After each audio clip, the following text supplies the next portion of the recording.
Bismillahirrahmanirrahim.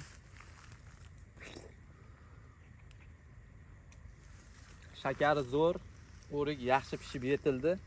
Eng muhimi, pishganda ham qattiq turib beradi. Rossiya, Qozog'istonga yuraman degan akalar uchun ham masalan zo'r yetib boradi. Eng o'rikni qattiqrog'ini, tez pishib ketmaydigan navini ekmasalaring sotishga qiynalasizlar o'rtoqlar.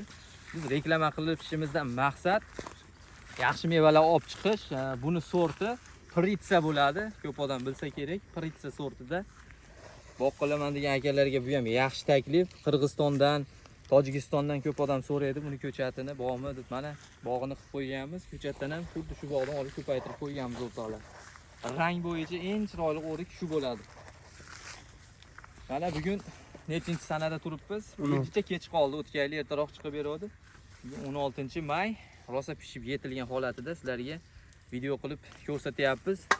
5 kun oldin ham ussa bo'lardi chetga. Hozir ichki bozorga uzish niyatimiz bor. Shunga ichki bozor yaxshi pul bo'layotganiga yumshatishni niyat qilganmiz. Halicha yumshab ketgan yo'q bu o'rik.